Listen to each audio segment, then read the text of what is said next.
जय हिंद साथियों, सभी को नमस्कार। कैसे हो आप सभी लोग?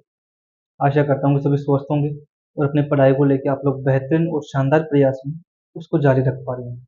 साथियों, आज की क्लास में अपन बात करेंगे अपने राजस्थान के प्रमुख लोक देवता हरबुजी सांखला और मेहाजी मांगलिया के बारे में।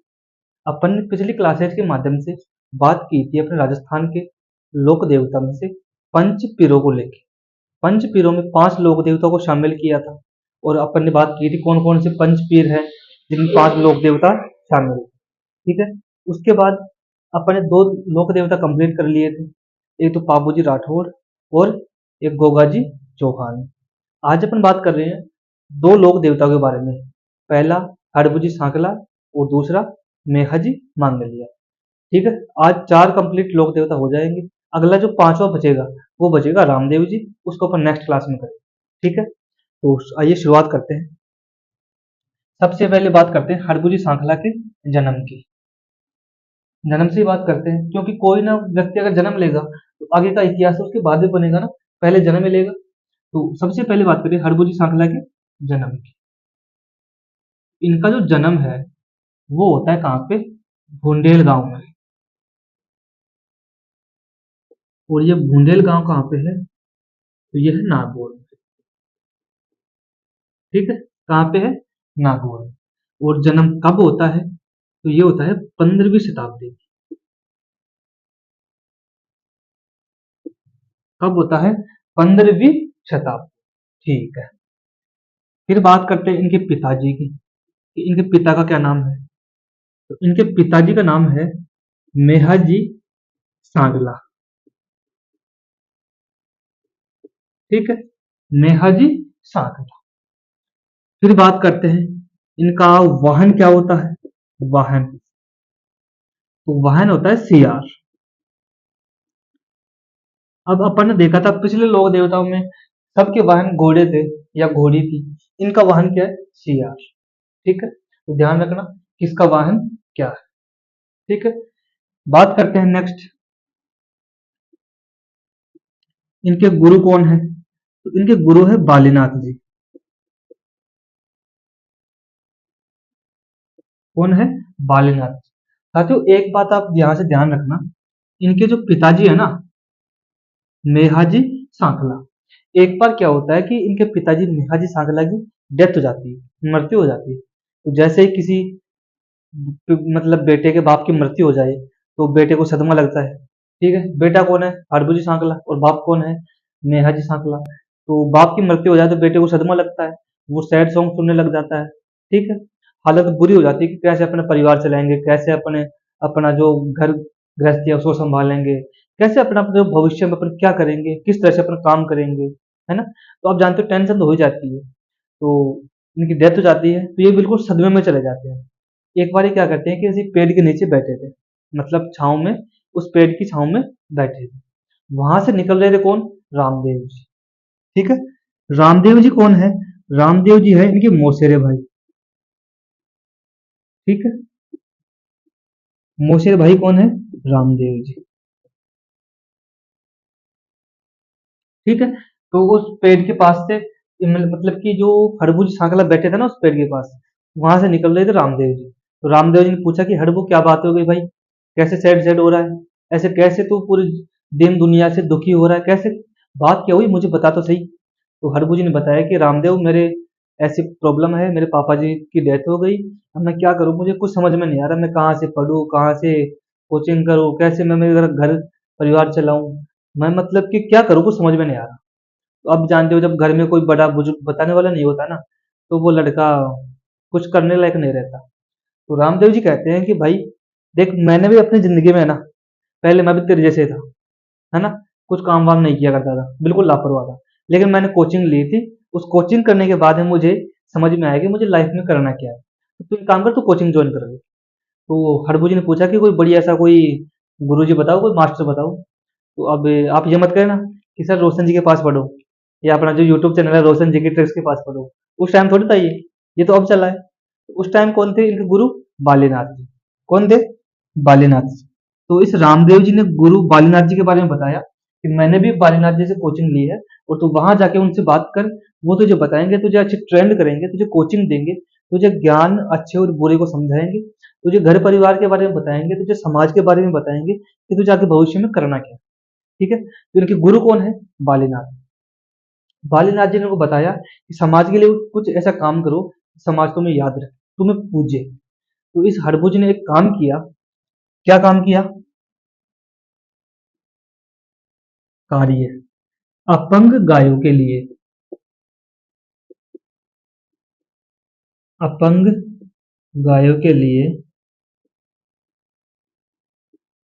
चारे की व्यवस्था।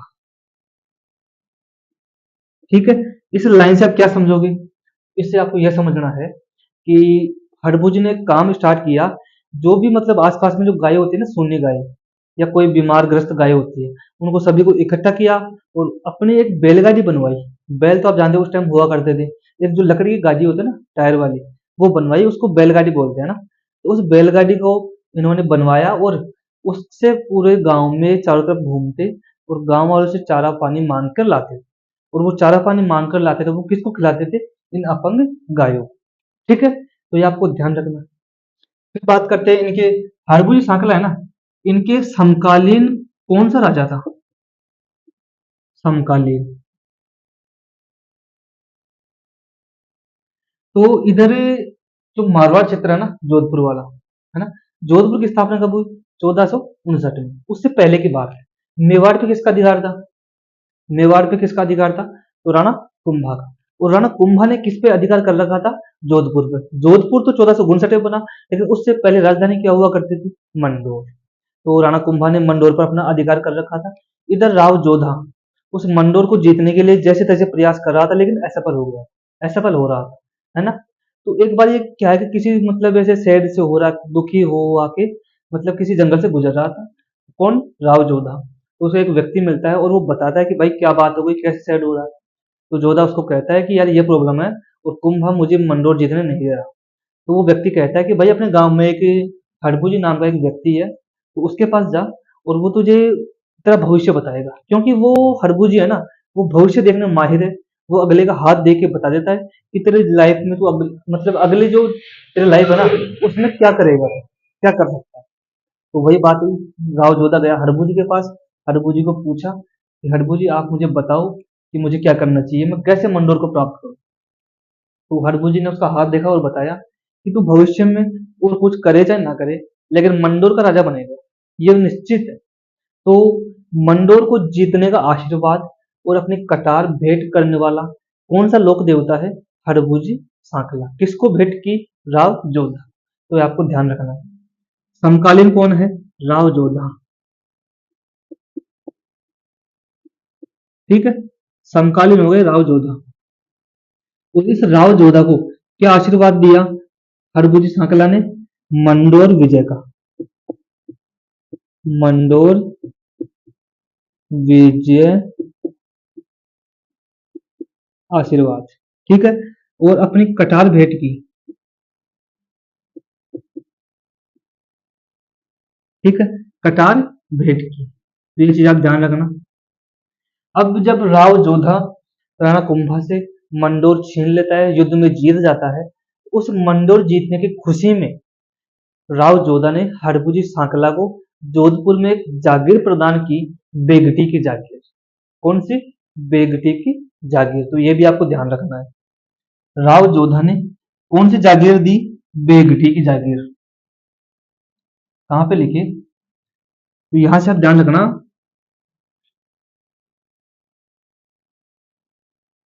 राव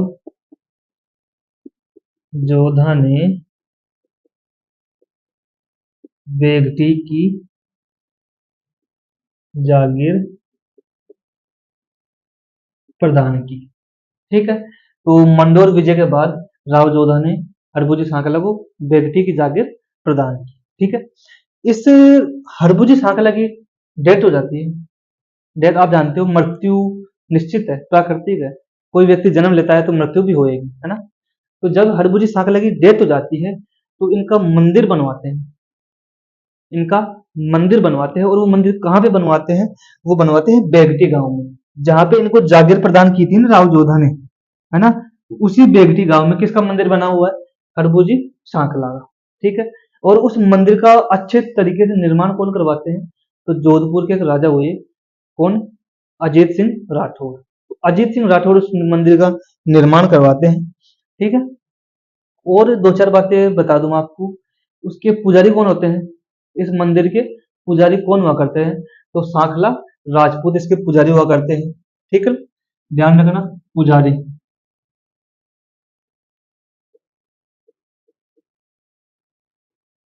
सांखला राजपूत। ठीक है। और मंदिर का निर्माण किसने करवाया? अजीत सिंह ने। अजीत सिंह राठौर ने। ठीक है। मंदिर का निर्माण कहाँ पे करवाया? तो बेगटी में। मंदिर निर्माण। ठीक है। इनका जो पर्व होता है, इनका पर्व या मुख्य मेला होता है, वो मेला कब बढ़ता है? पर्व, वो बढ़ता है चैत्र माह में।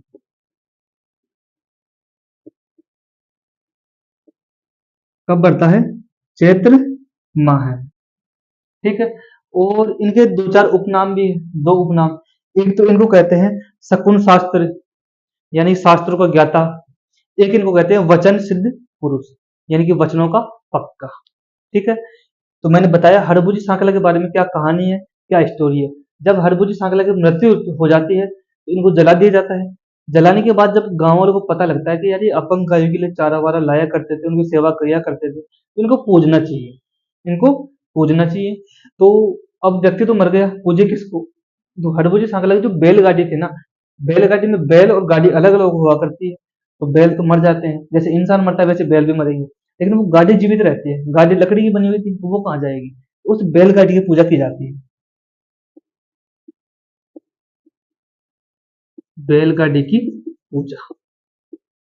ठीक है। तो मंदिर किसने बनवाया? अजय सिंह राठौड़ ने। और बैलगाड़ी की पूजा की जाती है। ठीक है। ये चार पांच बातें हैं। इनके गुरु बालीनाथ जी, मोसेर भाई रामदेव जी गायों के लिए चारा लाया करते थे। बेगठी की जागीर प्रदान की राव जोधा ने, राव जोधा को आशीर्वाद दिया मंडोर विजेता। और कटार भेंट की हरभुजी सांखला ने। ठीक है। हरभुजी का जन्म बूंदेल गांव नागौर में हुआ। मेहाजी सांखला इनके पिता थे, सियार इनका वाहन। ठीक। नेक्स्ट बात करते हैं किसकी? मेहाजी मांगलिया। ठीक है। इसको आप नोट कर लो। ऐसे कैसे, अब देखो आपको एक ही स्लाइड में मैंने पूरा हरभुजी सांखला क्लियर करवा दिया आपको। ठीक है। तो नोट करो जल्दी से।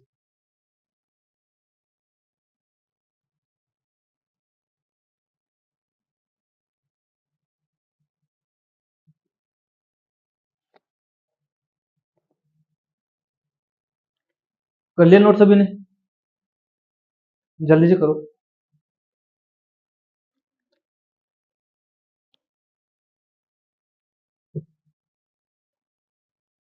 ठीक है।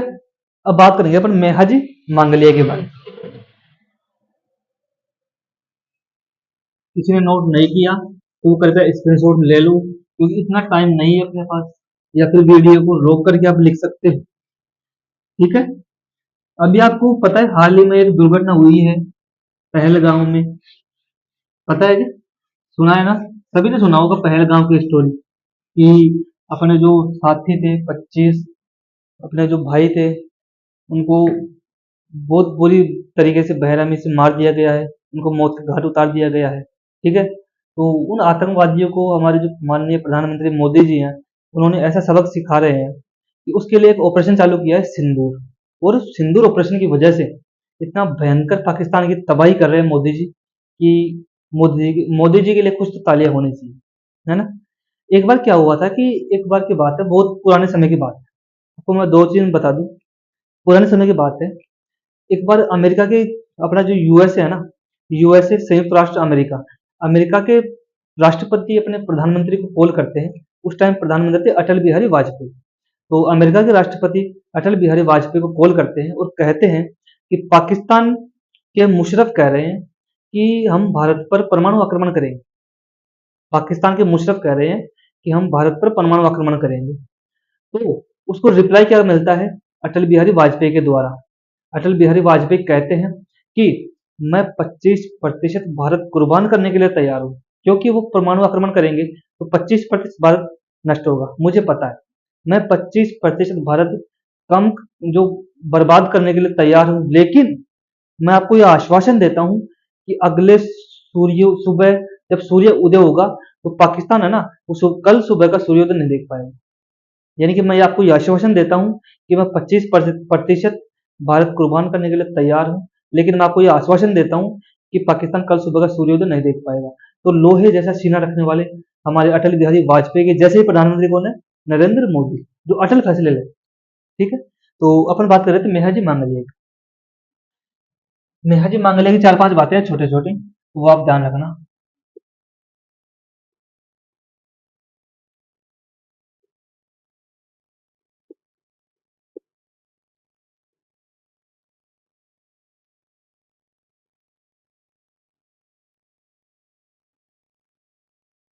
ठीक है, मेहदी मांगलिया।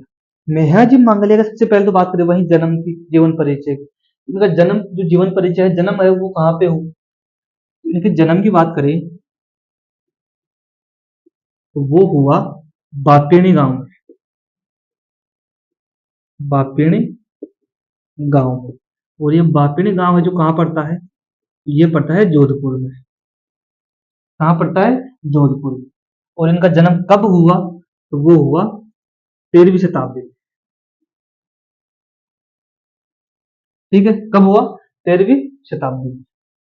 इनके पिता की बात करें कि इनके पिता कौन है? इनके पिता थे गोपाल राज। गोपाल राज। नेक्स्ट जो बात आती है वो आती है इंपॉर्टेंट, कि इनका जो घोड़ा था, उस घोड़े का क्या नाम था? उस घोड़े का नाम है किरण काबरा। ठीक है, आपको इन सब में जो इंपॉर्टेंट बात है ना वो क्या है? ये घोड़ा। इस घोड़े का नाम आपको याद रखना है, क्योंकि एग्जाम में जो एग्जामिनर है ना, वो सबसे अधिक कुछ पूछता है तो वो यही पूछता है। पंच पीर हैं, पांच लोक देवता हैं, उन पांचों के कौन से घोड़े का क्या नाम है, ये आपको याद रखना है। मैंने सबको बता रखा अलग अलग, कि इस लोक देवता का घोड़ा ये है, इस लोक देवता का घोड़ा ये है। और इनमें से मात्र एक ऐसे लोक देवता है जिनका घोड़ा नहीं है, जिनका वाहन क्या है? सियार। ठीक है, तो ये आपको ध्यान रखना है। घोड़ा कौन सा हो गया? किरण काबरा। इनका मंदिर कहाँ पे बना हुआ है? इनका मंदिर, तो जहां पे इनका जन्म हुआ, बापिनी गांव, वहीं पे इनका मंदिर बना हुआ। बापिनी गांव, जोधपुर में। ठीक है, एक मोस्ट बात, कि नेहा जी मांगलिया ना, ये किस जाति से बिलोंग करते हैं? तो भोपो से। यानी कि भोपा जाति है ना जो होती है, उससे बिलोंग करते हैं नेहा जी मांगलिया। तो इनके जो भोपा जाति के लोग होते हैं ना, उनके जो वंश होता है ना, उसकी वृद्धि नहीं होती।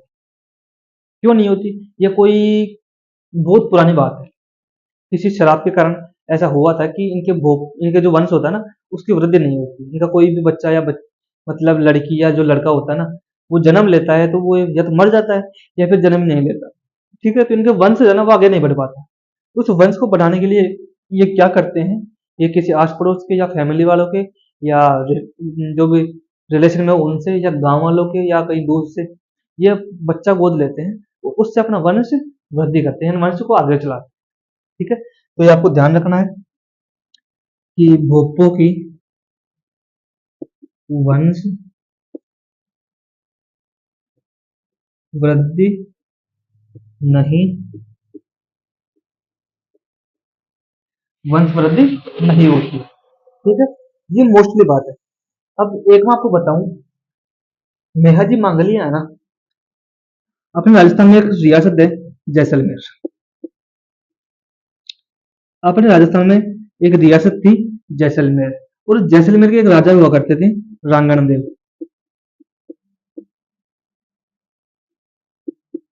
रांगण देव भाटी। और ये रांगण देव भाटी क्या करते हैं, एक बार अटैक करते हैं, और अटैक करते हैं तो उस युद्ध में लड़ने कौन जाते हैं? मेहदी मांगलिया। तो रांगण देव भाटी से युद्ध करते हुए कौन से लोक देवता मारे गए थे, वीर गति को प्राप्त हो गए थे? मेहदी मांगलिया। तो ये भी आपको ध्यान रखना है। रांगण देव भाटी, युद्ध किन किन मध्य हुआ? रांगण देव भाटी और मेहदी मांगलिया।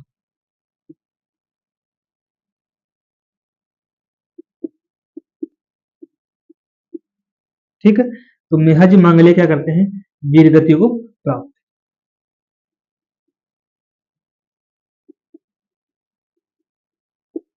ठीक है, वीर गति को प्राप्त। अब ये दो चार बातें थी जो आपको याद रखनी है। अब इनका मंदिर कहाँ पे बना हुआ है, तो बापेड़ी गांव में। ठीक है, एक कहानी ये भी है छोटी सी कि नेहाजी मांगलिया है ना, ये कौन से जो राजा थे ना उसके समकालीन थे।